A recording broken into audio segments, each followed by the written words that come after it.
ದೇಶದ ಅತಿದೊಡ್ಡ ಚುನಾವಣೆ, ಅತಿದೊಡ್ಡ ಲೆಕ್ಕಾಚಾರವೂ ಕೂಡ ಇರುವಂಥದ್ದು. ಯಾಕಂದ್ರೆ ಮಹಾರಾಷ್ಟ್ರದಲ್ಲಿ ಯಾರು ಈ ಬಾರಿ ಈ ಮಹಾಯುದ್ಧವನ್ನ ಗೆಲ್ಲೋದ್ರಲ್ಲಿ ಯಶಸ್ವಿಯಾಗಿದ್ದಾರೆ ಅನ್ನೋದನ್ನು ನೋಡುವ ಕುತೂಹಲ ಇದೆ.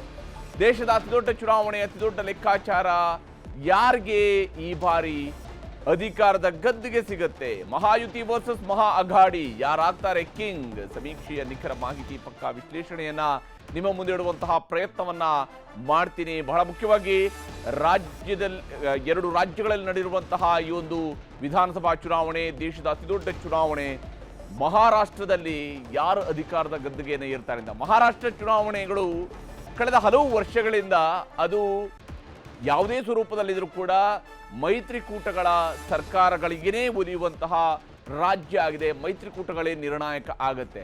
ಆದರೆ ಮೈತ್ರಿಯ ಒಳಗಡೆ ಚೌಚೌ ಮೈತ್ರಿ ಆಗಿರುವಂಥದ್ದು 2019ರ ರಿಸಲ್ಟ್ನ ನಂತರದ ಬೆಳವಣಿಗೆ.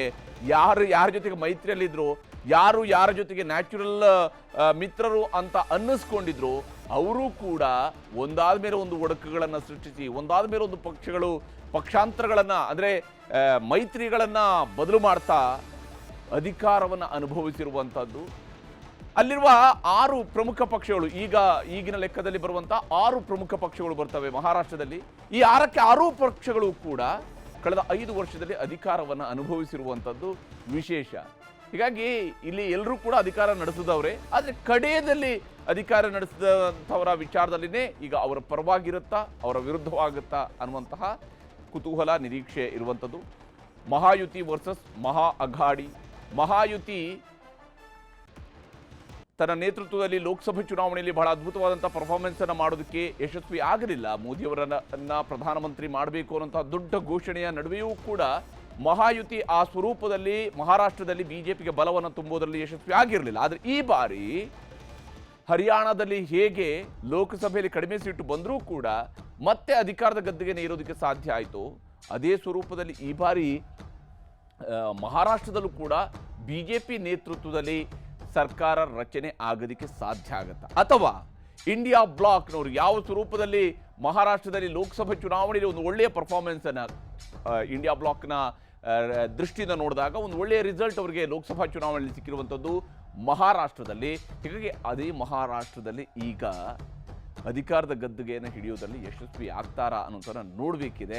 ಎಕ್ಸಿಟ್ ಪೋಲ್ನ ಬಗ್ಗೆ ಚರ್ಚೆಯಲ್ಲಿ ಭಾಗಿಯಾಗೋದಕ್ಕೆ ನಮ್ಮ ಜೊತೆಗೆ ಅತಿಥಿಗಳು ಕೂಡ ಜಾಯ್ನ್ ಆಗಿದ್ದಾರೆ. ಭಾರತೀಯ ಜನತಾ ಪಕ್ಷದ ರಾಜ್ಯ ವಕ್ತಾರರಾಗಿರುವಂತಹ MG ಮಹೇಶ್ ಅವರು ನಮಗೆ ಕಾರ್ಯಕ್ರಮದಲ್ಲಿದ್ದಾರೆ. ಮಹೇಶ್ ಅವರ ಕಾರ್ಯಕ್ರಮಕ್ಕೆ ಸ್ವಾಗತ.